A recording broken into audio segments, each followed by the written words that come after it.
Hi, Spots and Cheap Pops. You're on the air. Hi, Spots and Cheap Pops, VLADI, DADI, Silicon Steve Valley, folks.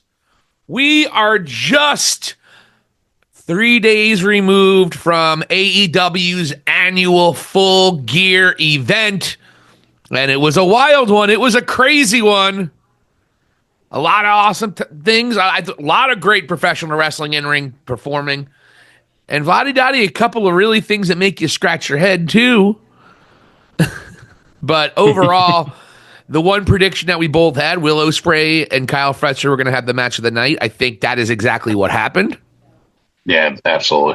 Ricochet and Takeshita were pretty good, but I don't think it was on the same level, especially with the storytelling. Moxley, I'll be honest, Moxley and Cassidy threw down, man. That was a great match. Some people actually bought in, and it was a brutal match. It was kind of what we thought. Cassidy gets his ass kicked for most of the match, and then he has a big comeback, and then somehow pulls it to where he actually looks like he could possibly win. He did have that moment after he hit Moxley with the briefcase toward the end of the match. That was the one time maybe people could say, oh my God, could Cassidy possibly win? I never did.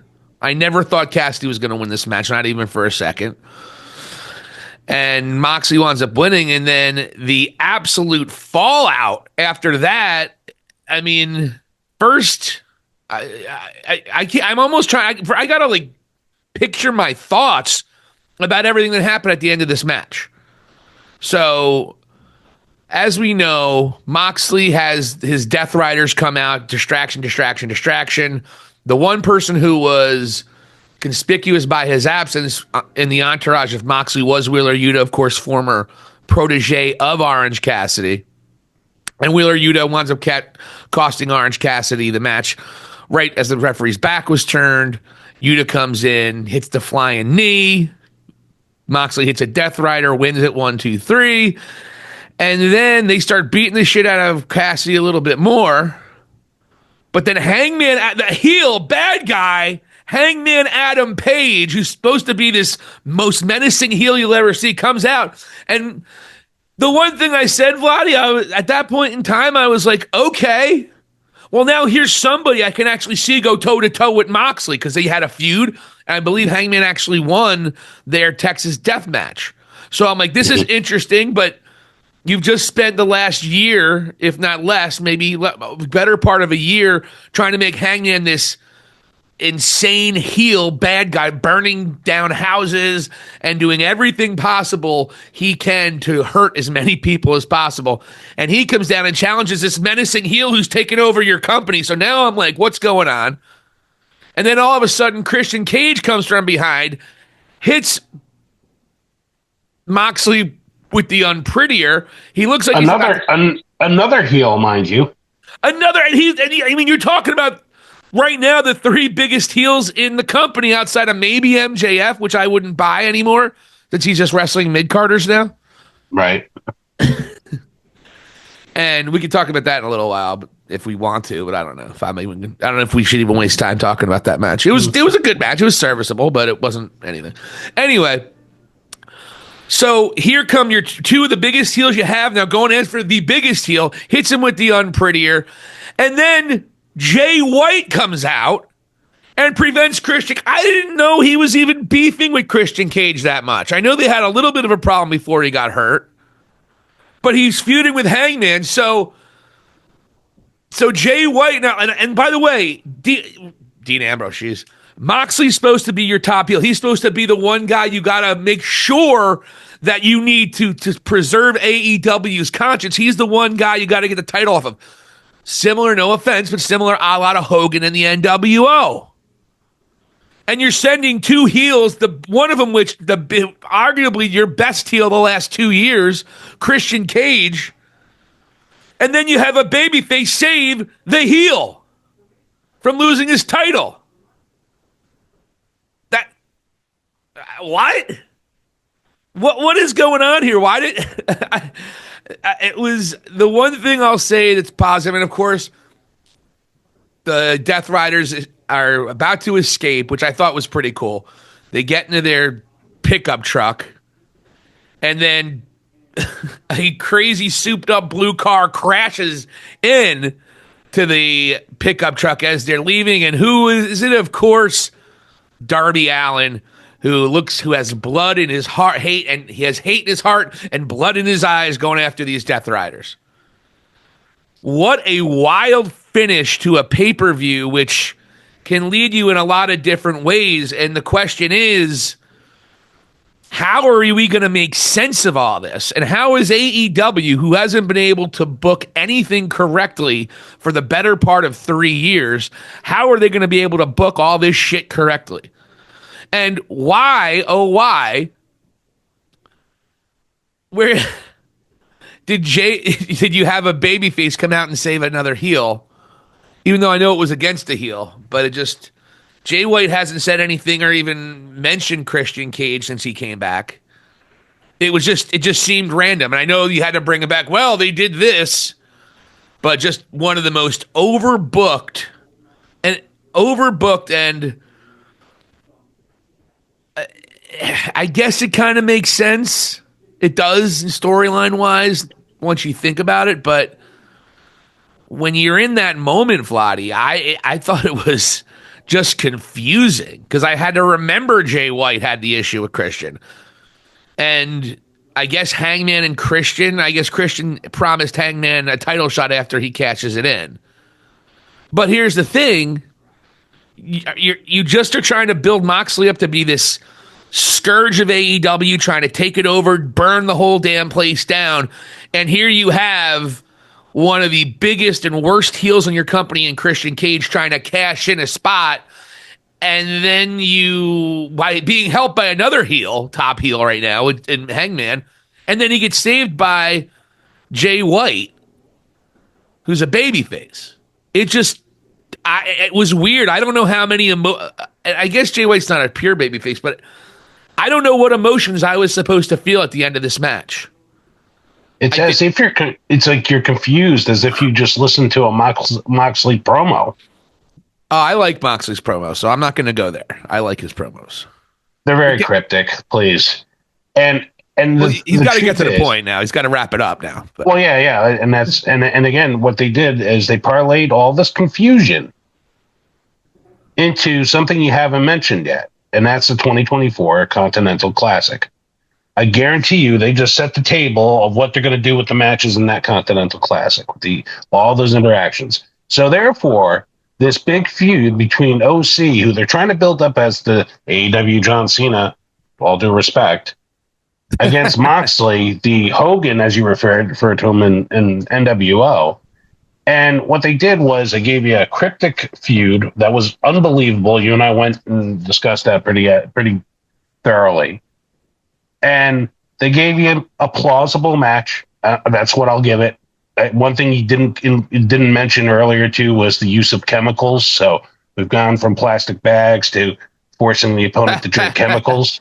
I did gloss over that part of the beatdown of Orange Cassidy. Mm-hmm. So that to me, and honestly, probably the fakest paradigm shift I've ever seen on the steel steps, especially when I compare it to what Kyle Fletcher and Will Ospreay did on the steel steps earlier in the night. Wasn't even close. Okay, it was better than the KO Orton pile driver. No, I wouldn't say that. Actually, I wouldn't say that. That's how bad that was. It was terrible. I watched it twice. I'm like, he didn't even come close to this. I mean, so I'm sorry, man. It was a botch. It was on the steel steps. No, it just, they didn't follow through with it. It wasn't necessarily a botch. It was a half-assed moment, honestly. And now I'm watching him go and finally beat this, 180-pound dude. And again, we've discussed my thoughts on OC. I understand his place. I don't necessarily buy it, but a lot of people do, and they enjoy it. This was their moment. And it went to shit, and it basically was parlayed into a confusing, multiple angle. So you didn't think it was a good match? No, not at all. I thought it was, like, honestly, I gave it, I believe I gave it 3 Silicon Steve Valleys, which is on the lower side of the scale, the mid scale. Considering the people involved, I mean, I got to take off at least one or two SSVs right away because you can't stand either guy.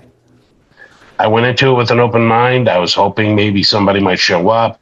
What's going to happen here at the end? Nothing. All I got was just adding on to whatever movies Moxley's watching, and now I'm sure he's going to watch like Karate Kid before this tournament, like other things that cross his path and be like, yeah, we should do that. He's not in the tournament though. Mox isn't in it. Claudio is. Yeah, well, Claudio. So, like whoever, like from the Death Riders is involved, I'm sure that he'll have a little bit of a little artist touch there, if you will. But yeah, I think Darby and Castagnoli is in the same. I think they're both in blue, if I'm not mistaken. Yeah, I wasn't sure who was in the gold bracket. And you know what caught me off guard too. Now that we're sort of discussing it, they have Okada against Garcia, 4 p.m. on Saturday on Collision. Like, all right, I've not been that complimentary of Okada. I understand the legend. You know my thoughts about Garcia, and we sort of share them. However, this guy he just signed. He's sort of he just won the TNT championship against Okada. Like, why wouldn't you go and put a spotlight, not in the main event, but a spotlight on that in Dynamite? And like versus 4 p.m. on a Saturday. Caught me off guard with that booking. Weird. A little bit, right? Like, those are two bigger names now. But at the same time, I mean, you're going to have a Collision episode. You need to have, what's our first complaint about Collision? They don't have enough stars on it. So, yeah. I mean, you got to do something. Why would I want to watch? So, first of all, you're already screwing me at 4:00. Why would I want to watch it if it's not doesn't have someone interesting on? So that's the one thing about the Continental Classic that you do like. You're getting these really great banger matches, 1 or 2 or 3 an episode over the next month. It's going to be fun. It's similar to the G1. So that's I'm not going to kill them for out of all the things that they do wrong. That's not something I'm probably going to spend a lot of time killing them on. Yeah, it just caught me off guard with the 4 p.m. and all that. So, but this is a prove me match again for Garcia in some ways. I mean, I understand he's got the win over Bryan Danielson, and now he's got a big match against Okada, and it's just that he's definitely put himself in a pretty good position now with that win over Perry, especially. So, I think he beats Okada. Interesting. I think he beats Okada. I think Okada is going to have to come back a little bit. In all likelihood, Okada's winning his block. I really don't like how they defend this. Like they make the champion defend this during this tournament. I think it's silly. Mm-hmm. It's like defending it. It's like defending your title in a Royal Rumble or a Battle Royal. Yeah. And are they always going to book it to where the champion gets to at least the semifinals? Are they always going to book it to where the champion goes to the finals? I mean, they did last year, and he wound up winning. I don't think Okada loses his title. Okada might lose his title, but it won't be until the finals. And I just don't like that. I mean, this is a great tournament. Have it be for an AEW World Championship match. Just like the G1 is supposed to be. G1 is usually supposed to give you a title shot at Wrestle Kingdom. I think they kind of wavered away from that, but that's what it is. Have it be a world title shot at Revolution. Simple. Why do you got to have a guy defend his championship in an entire tournament? Mm-hmm. It's a silly booking. It's one of these things that AEW just does. It doesn't really. They're trying to do something different. Okay, but you do something different, but realize it's not working. So hopefully this is the last year that the Continental Classic will necessarily. You can still even call it the Continental Classic if you want to, but there's no reason that not only do you win say at the very least, maybe you're still the Continental Champion, but at least get a world title match. And they don't differentiate their world titles from their secondary championships. I think that's a big problem. No one's telling me that Mercedes Moné isn't the number 1 champion in their women's division, for example. But continue what we were talking. I don't want to go too much on a tangent about that, but No, and so that's where I was sort of left off with this match, and I'm like, okay, so just complete chaos at the end. I got heels attacking heels, then I have a face saving. I like just what you mentioned, and it just it to me just signified some of the issues of AEW that still prevail there.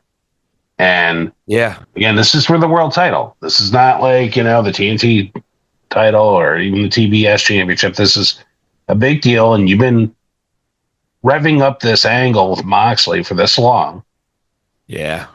And we still don't understand what's behind these words.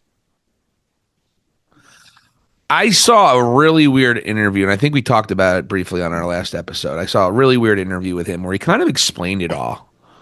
He basically said that the people that were running AEW were not holding themselves accountable and not holding anybody else accountable, and nobody was taking responsibility for the problems that AEW was having.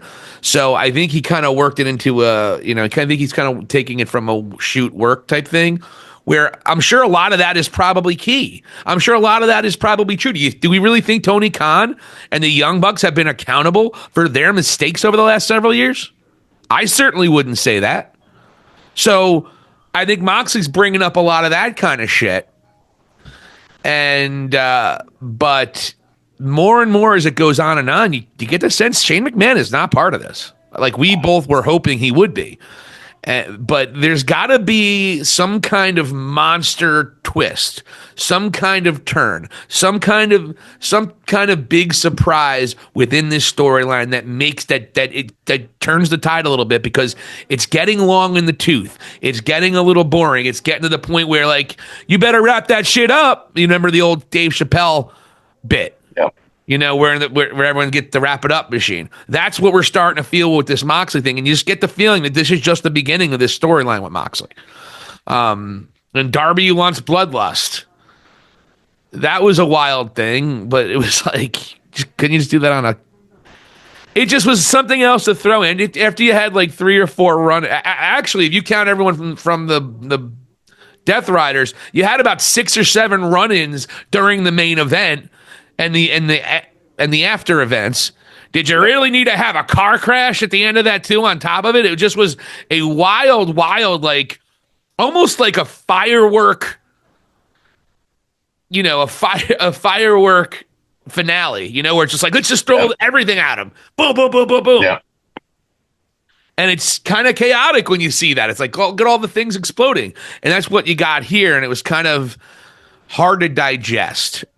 As a wrestling fan of 40 years or so, it was one of the hardest things to digest and kind of process. The one positive I'll say, we actually have people I consider major players involved with Jon Moxley, opposed to these 150-pound vanilla midgets, as Adam Copeland would call Ricky Starks. Interesting how he's been in the news of late. And then he just got pulled from GCW events. I was going to wait till we got through this pay-per-view. But yeah, Ricky Starks comes out, shows up on GCW, and he's been sitting at home, healthy as a horse, a guy who was one of the top young prospects in your company just a year and a half ago, and just even a year ago. In fact, I'd say he's a hell of a lot more over than Daniel Garcia ever was. Yeah. But yeah, Ricky Starks is staying home, and you can guess why, and you can assume why, and you can think why. It might have something to do with his very, very best friend being the absolute face of WWE after leaving the company AEW that he helped found in Cody Rhodes. It might be because everybody and their mother thinks Ricky Starks going to WWE for good reason. He said he'd be, I think I have said it multiple times, he's going to be an NXT champion by 2025. And I don't know, looks like his contract's up sometime midway through. And so, yeah, VLADI, he shows up in GCW, says he's not going to be frozen out by anybody. Essentially saying, I guess, intimating that he was frozen out by the powers that be in AEW, namely Tony Khan. And so then he gets booked for all these different GCW events. He does show up. He was backstage at Full Gear this past weekend. But all of a sudden, all the GCW dates were pulled, and GCW officials telling Sean Ross Stapp of Fightful that, yes, indeed, it was because AEW did tell Ricky Starks to pull the plug on these events. Now, why that's significant is AEW has to green light any independent show that you do. Now, usually Tony has no problems with his guys doing that. We've seen people like John Moxley, Kenny Omega, who's actually coming back and returning to the ring in a completely different company than the one he founded and is currently under contract with. All right? Yeah. So Tony lets their guys do whatever the hell they want, but all of a sudden he doesn't do it. Now, it could be one of two reasons. Tony's going to put Ricky Starks back to work, or Tony's being a bitter douche, and he's being a Vince McMahon. This is something that this is the kind of thing we killed Vince McMahon for year after year after year after year, if this is what happened. I don't know. I don't understand why Tony Khan would tell Ricky Starks he can't do GCW events when he has a lot of his guys wrestle there. So I don't know this, but I also don't see Rick. I really also don't think Ricky Stark would commit to doing dates just to have them canceled either. That's bad business any way you look at it. And this is probably going to cause some kind of rift between GCW and AEW. Yeah, I believe Starks was supposed to wrestle Matt Cardona. That's right. Matt Cardona, in great fashion, is saying that he basically pulled strings so he wouldn't be able to wrestle. But yeah, so that's wild to me if Tony Khan is keeping Ricky Starks out from doing these indie events, especially if he's making Ricky Starks sit at home in the prime of his career, not building his name and bringing more value to his name when possibly WWE or whoever else is going to be calling when his contract is up. You got to wonder why that happened if Tony doesn't use him. And if that's the case, Tony Khan, the one thing I always said about him is that he's a pretty nice guy overall. But when he starts doing these kinds of things, you got to wonder that. And you got to wonder if the business is jading him. And one of the decent things about him was he wasn't Vince McMahon. And now he's starting to do some of those things. We got to see how it plays out. But if Ricky Starks isn't on AEW TV sometime soon, then this is definitely something that Tony Khan's being a real jerk off about. And he needs to be held accountable if that's the case. Yeah. I mean, as we're mentioning his name, like to me, Starks would be like the perfect guy to go and defend AEW against Moxley. He can more than hold his own on the mic. He can hold his own in the ring. Like, this would be a great guy to sort of promote versus like Orange Cassidy. Yeah, he got edge, and he was just on Chris Van Fleet's show. And Chris Van Fleet, give him a shout out. I like Chris Van Fleet. Guy's a class act. But anyway, I saw it today. Briefly, Ricky Starks did not talk glowingly about Adam Copeland in the way that he handled himself and calling him a vanilla midget and then calling him a ripoff of The Rock. And Ricky Starks was like, I must be a hell of a heel and be able to cut a hell of a promo if I got somebody, and I'm paraphrasing, but I got somebody like Adam Copeland who's been in the business this long to lose his shit and start stuttering and stumbling over his words and come out with a really lame ass insult to him that hasn't been used in 25 years, talking about the vanilla midget one. Ricky, it is an old school. It's like someone calling someone a jive turkey. It's like, man, you're a jive turkey. That'd be kind of cool though.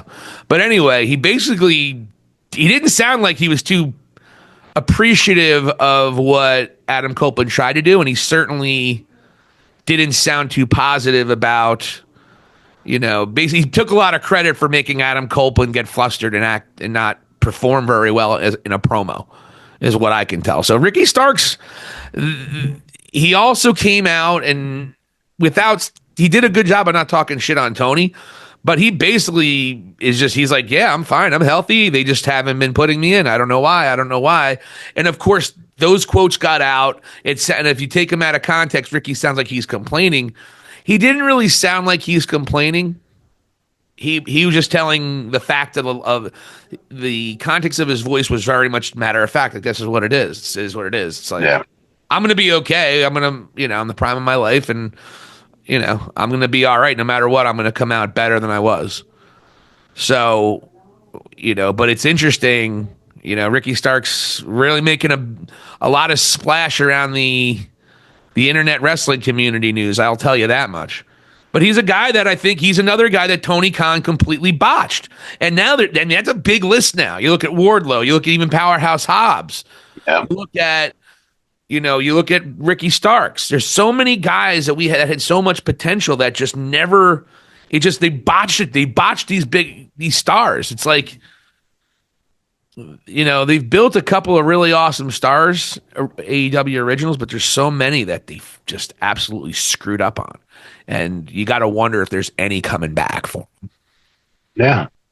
I mean, look at the 4 pillars. Yeah. Yeah. It's like one out of the 4 at least is not even there. It's on Ring of Honor. Because he didn't want to be under Jericho anymore. Yeah. I feel like if you're a young wrestler and you don't have any creative direction, it's really difficult for you in AEW because it doesn't sound like there's a lot of great creative ideas in AEW.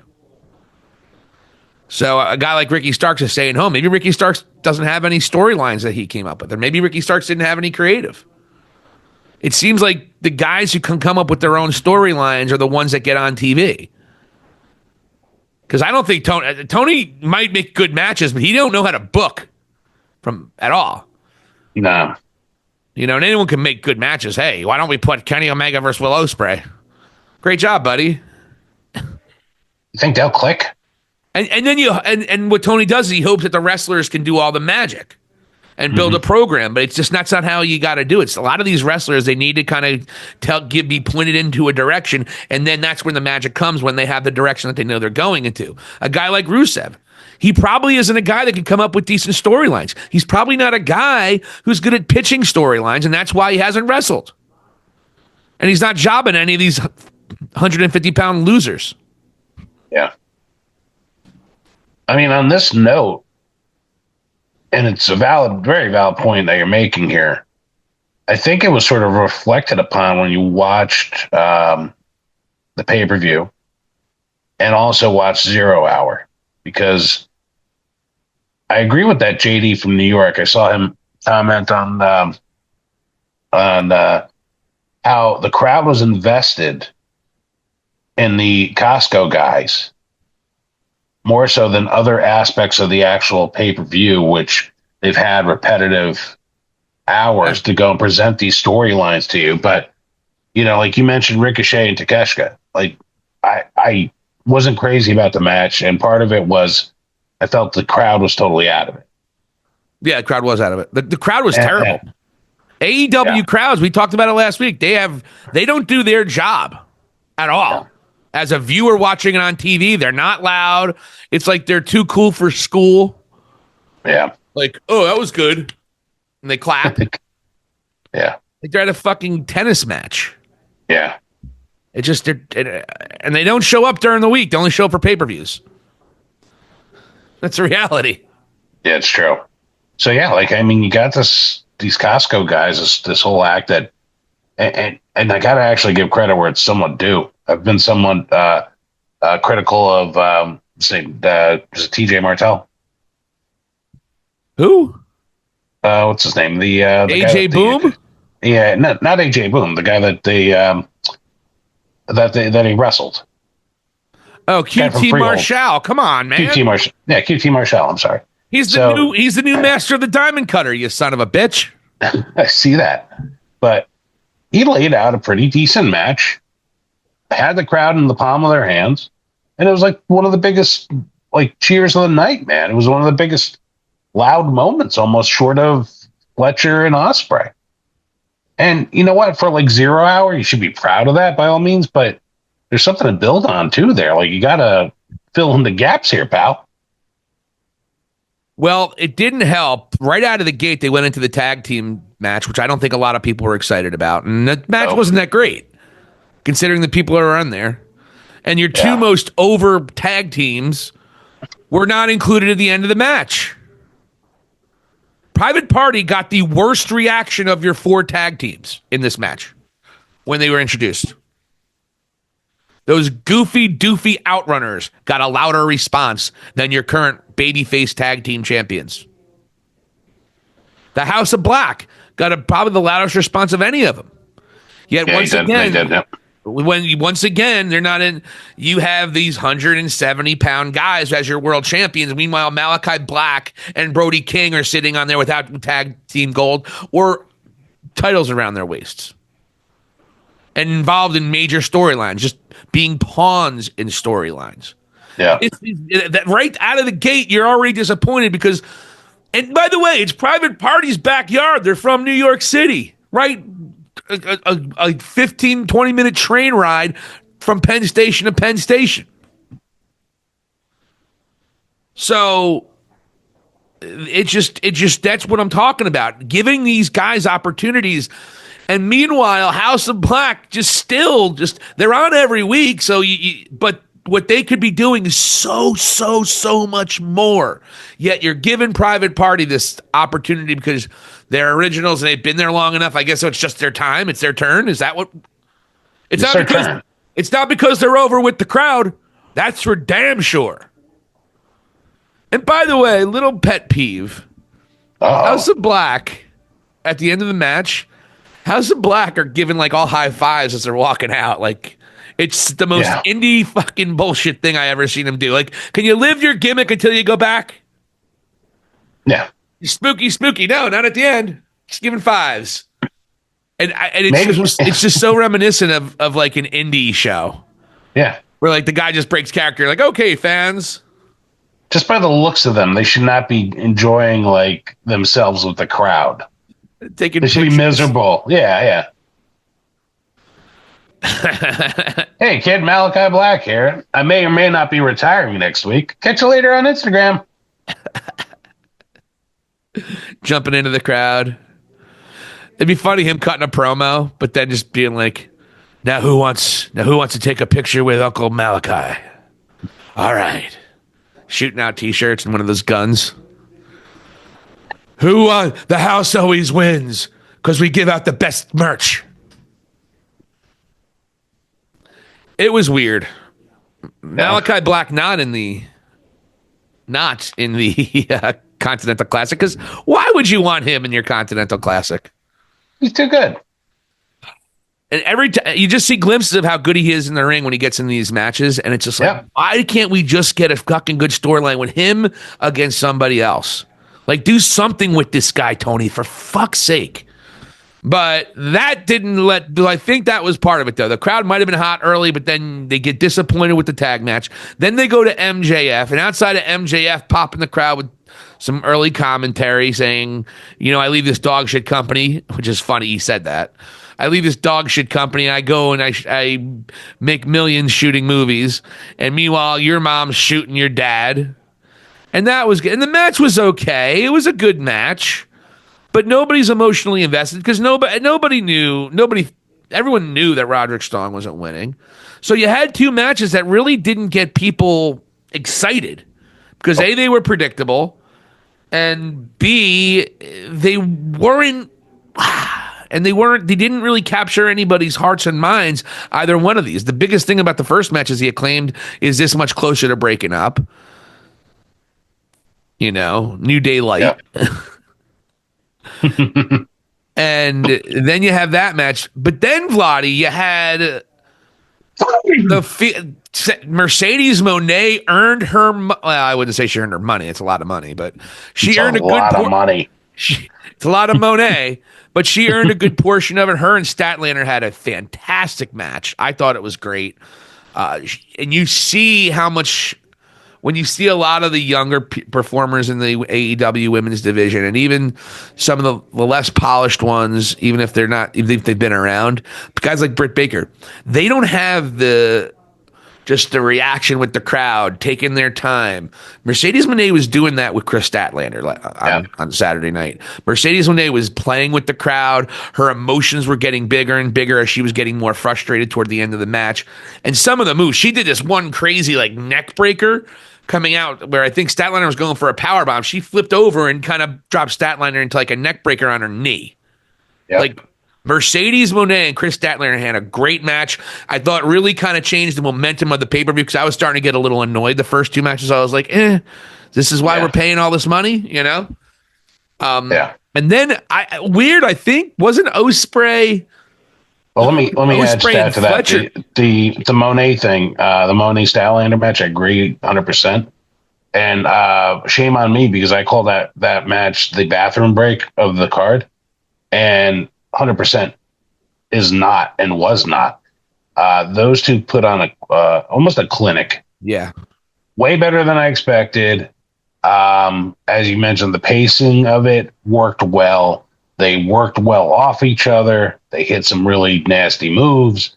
And I got to just say, like, it really surpassed my expectations. I actually did rate this match as well. And how many Silicon Steve Valleys does Mercedes Moné and Chris Statlander get from Full Gear 2024? They earned 4 Silicon Steve Valleys. It's a scale of 1 to 5, right, Vladi? It is. So that is the first women's match that I've rated, and it received a 4 out of 5 Silicon Steve Valleys. Great job, Mercedes Moné. Yes. And by the way, it wasn't just us that felt that way. You felt the crowd actually really start to appreciate Mercedes Moné during this match. She was getting a CEO chance. That's the thing about AEW fans. I can bitch about them all they want, but if you can go in the ring, they'll like you. Yeah. Well, she's got to parlay this. She's got to parlay this somehow into her promo work. This is where it's like nails on the chalkboard, right? And I don't know. She hasn't really clicked with what she's trying to do here exactly, because it's really just abrasive at this point. But when you look at her in the ring, and you see the size difference there, and it's pretty believable, and she's just that crafty to stay one step ahead. Like, these are good things about her character there. So hopefully she can parlay this into like some better promo work or something that's a little less, I don't know, generic. Repetitive.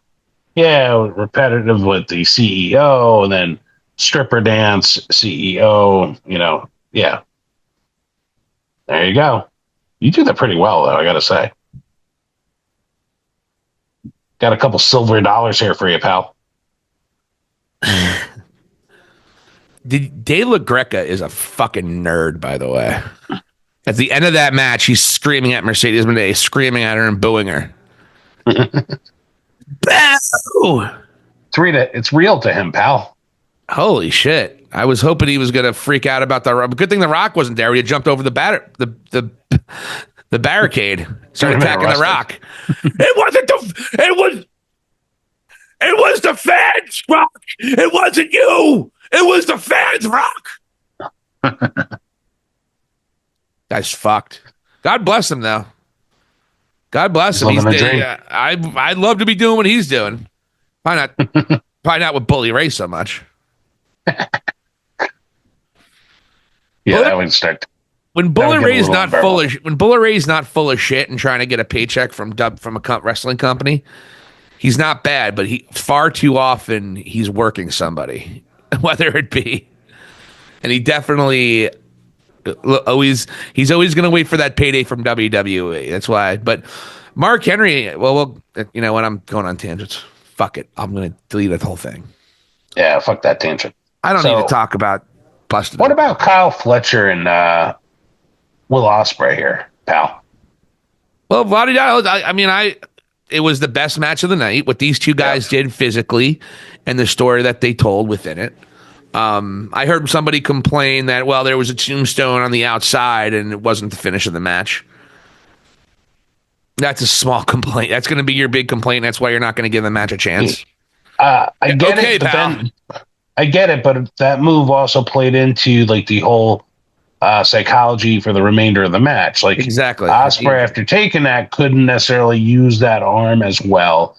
Almost as if you got a stinger. It wasn't one of these things where somebody did a like the Panama City Sunrise or whatever, and then they just pop up and they do another move. That move resonated and basically was felt until the actual victory. So that's where I'm cool with it. And honestly, they made Fletcher a star that night. Like he hung with Ospreay move for move. Yep. He's young. 25. He's a big dude. He's cut a promo. He cuts a good promo.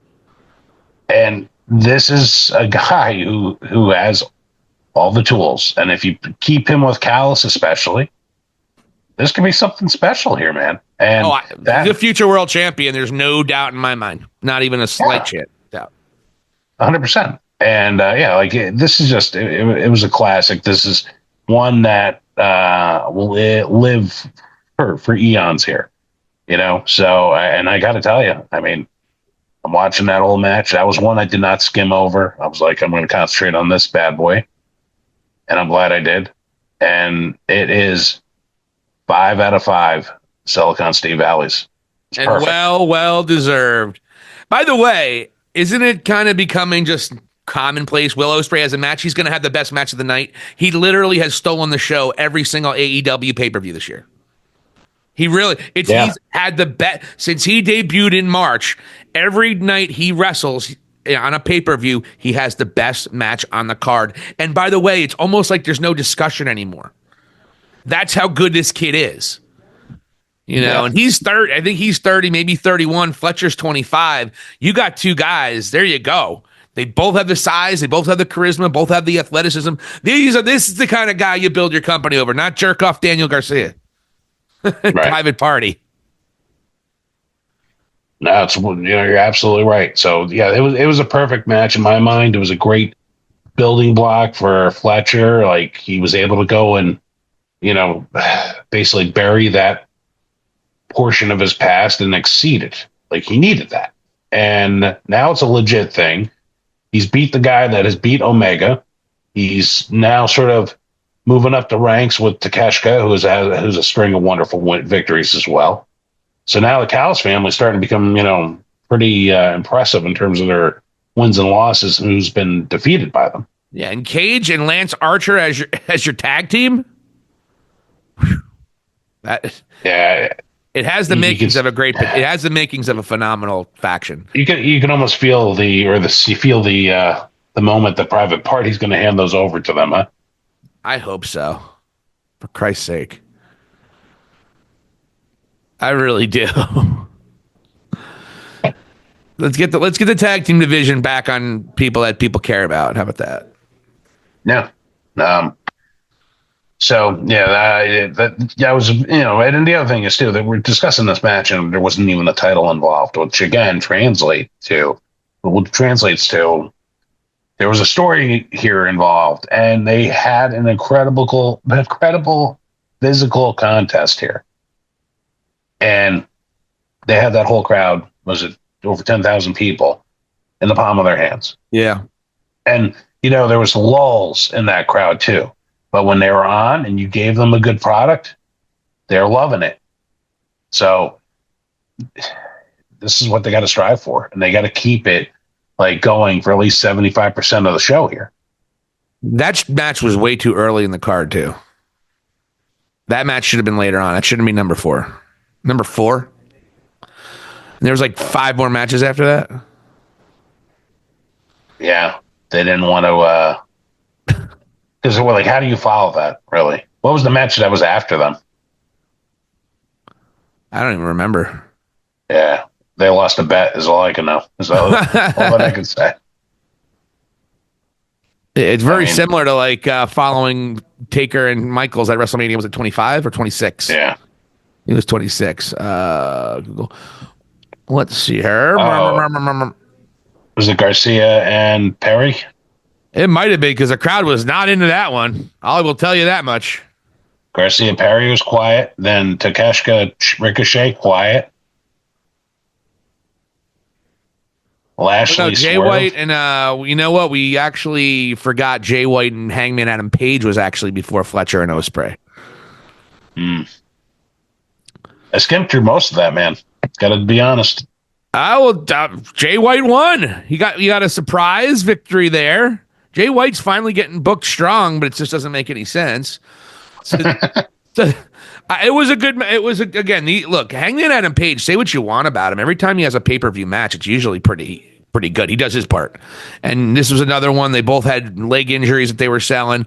Really big part of the match. Big part of it was good psychology working in terms of Hangman kept on trying to hit him with the buckshot, and Jay White knows his shtick so much, he's able to counter it a lot of different times. Worked on the leg with Hangman was working on the leg with the ankle lock. So, which Jay White was selling great. Jay White's great at selling, which is the difference between him and a lot of the people that made their name in New Japan. And they had a great match. I thought it was a very good match. Not a great match, but a very good match. Surprised because I think we both thought Hangman was going to win. I think we were all surprised with that. So Hangman with a big loss, and which we weren't expecting at all, considering he's been on such a roll and he's beaten Swerve a couple times in a row now. And off that loss, he gets involved in the main event for some reason. Well, I think what they said, I saw a video online. Christian said, I'm going to give you the first shot. So I guess there was something worked out with Hangman. Now, it would be nice if they explain it via storyline. It would be real nice if AEW would actually explain to you what's happening in the story. But a lot of times you're left to fucking guess. You don't have BTE for your bonus storyline crib notes anymore because nobody cares about the Dark Order. And so Christian did say that with Hangman at the end.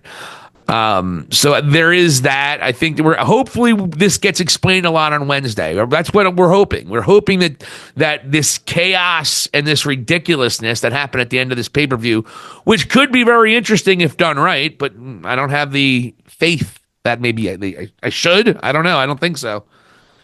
But hopefully this gets explained on Wednesday night, and hopefully Christian cuts a promo and lets you know what's going on. But after that, yeah, Daniel Garcia and Jack Perry, it was an adequate match, but the crowd did not care about it. These are two guys who I don't think are over. I don't think neither one of these connected the crowd. Jack Perry started to when people that hated CM Punk kind of took his side and started cheering for him, and the tribalistic douches that just hate CM Punk just because. Like Jack Perry, but there were not enough of them to get him over, especially with the Young Bucks not being there. It's like they completely abolished and just wiped out this whole Young Bucks takeover elite storyline because of Moxley. Yeah. Everything's crumbling like a cookie. They went and spiked pile drivered Tony Khan, and nothing became of it. You're right. And then, but yeah, it was, you were right. And I think during our preview, I did say I screwed that up, and I did lose that match to you. You picked Danny Fandango. I picked Jack Perry. I was wrong. You were right. And now you are only down by one match with one pay-per-view to go. But we're going to get into that pay-per-view right after we're done talking about AEW's Full Gear. Takeshita over Ricochet, you didn't love it. I thought it was very good. I think they kind of left some stuff on the field. They probably could have done more. Surprised Ricochet lost, but of course, Takeshita used some chicanery. Then we had Bobby Lashley over Swerve, which I thought was another good match. No surprises, though. Nothing really crazy. So it was all right. And then I actually loved the main event. I knew Moxley was going to win, but I actually loved it. I thought it was a lot better than I thought it was going to be. Cassidy, he's a good wrestler. He really is. They did the job that they were supposed to. They told the story we thought they were going to. So I thought they executed it and worked their asses off. But the fact that, again, we talked about it earlier quite a bit.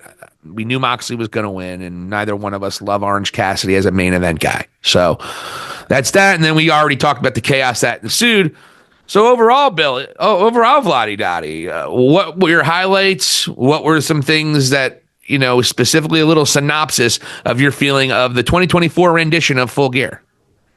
It's a mixed bag for me. There's some positives, and then there was some surprises, pleasant surprises, like the Mone Statlander match. I think I saw close to perfection with Fletcher and Ospreay, so that's something you don't see every day, so I'm pleased about those things, but then I'm just sort of confused by some of the rest of it, and I'm tired of being confused and being brought along on this weird sort of slightly schizophrenic voyage that's being led by John Moxley. And, we'll see how it goes. I mean, I would retool this roster personally. Like I think already the Hurt Syndicate's not necessarily being used properly. I think they could actually come in and just be Tony Khan's guys and go against the Death Riders, and all of a sudden you have some sort of beef involved here. Or hell, you brought up the House of Black. House of Black versus Death Riders. That sounds sort of cool.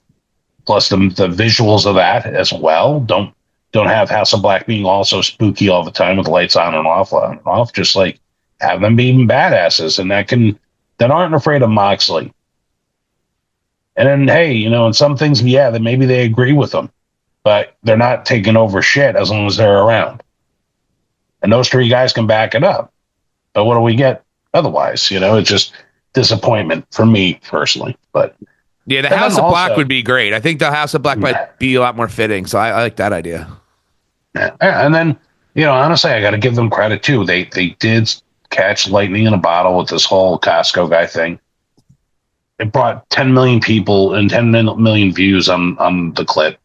Yeah. Say what you will, man. It's not a bad thing to kind of achieve. Hopefully they can keep some eyes on the product. If they don't, it's on them again. You know what? I'm great for their success, but I killed the idea. I didn't watch it, though. I did not see the match. But good for AEW doing it. But I killed him. I don't love when you go out of your way to do things like that. It was, to me, I didn't think it was a big deal. It was going to be on the pre-show. But shit, if you got 10 million views and you got a buzz about your company, but as someone said, what does it say that some jerk-off TikToker is more over than 95% of your roster? Yeah. That's an embarrassment. Yeah. Like honestly, I don't even know what the whole act is, but it, other than these guys, like, I guess doing ratings on the stuff on Costco. But, like, you had the two kids that were involved as well. And especially the youngest one, a.k.a. the Rizzler, he basically, anytime they would go and put the camera on him, he just goes and strokes his double chin like this, right? And the crowd is popping. And I'm like, this kid is over more than, like, 80% of the locker room. And he's a 40.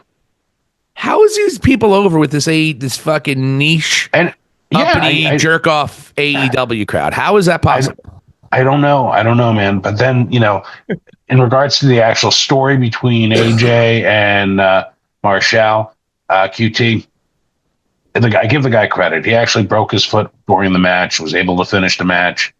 I'm sure he lived out his indie dream, if you will, by even being in that ring at that moment. And I'm happy for the guy, generally speaking. But he's having fun with his two kids. I'm not going to kill them as people. Yeah, I don't. But you know me, I don't like shitty celebrity. But I guess the guy used to be a wrestler, so it's not like it's Johnny Knoxville going up against Sami Zayn, which actually was a pretty fun match. But right. Yeah, so awesome. Yeah, you know what? It's maybe not a bad idea for you to watch it, especially seeing this aspect of the crowd reaction. You might want to film your reaction to it or whatever too, but it caught me off guard, especially when I saw how hot the crowd was for all this. And I'm like, what do I have to look up these guys? Like, I couldn't believe what was going on. Just even certain shots of a 4-year-old is getting a pop out of a mostly adult crowd. Yeah, I mean they're all doing that thing. Boom. Yeah, and then I watch Ricochet, who's like this, big name free agent. He walks through, and it's like a hall of crickets or something when he comes out. He's not the Rizzler. Yeah. By the way, what did you think at the end of the MJF match? Kyle O'Reilly coming in, saving. Yeah. And then they push Adam Cole. I have a feeling they're going to get O'Reilly, Strong, and Cole back together. But it's weird. O'Reilly shoved Cole, and I'm wondering where they're going with that. But yeah, I could see Taven and Bennett turning, and then maybe going with an MJF as his lackeys or something like that nature. And then have like a 3-on-3. But I don't know. Again, this is another thing. I don't know where they're going with Adam Cole. And I'm just over the Undisputed Era. They're trying how many reincarnations of this fucking faction? The magic is over, folks. Yeah, I agree. It's dead. And I was a fan of theirs at NXT. Saw them live in Brooklyn, the whole deal. They had it back then. When I'm watching it now, there's just something missing, man. And crowd reaction is one of them. Yeah. And I just don't want to see this on my weekly, like I'd rather see Ricky Starks. I'd rather see a Miro or something. Like, I'd rather see a House of Black. So, I don't know, man. It just, what does a Rizzler think? There you go. Hey guys. Sounded like my fucking Cody Rhodes. I don't even know what the kid sounds like, but I'm not. Look, good for everybody involved. I'll go back and watch it. It's funny because you would never suspect. I never even heard of these guys before. No. And the Rizzler's coming. And I remember they were saying how the Rizzler was going to be there, and it was the biggest deal. Like, the Rizzler's going to be out full gear. Ooh. And I was like, who the hell's the Rizzler? Who's that? Who's the Rizzler? And then to find out it's like a 7-year-old fat kid. It's like. Yeah.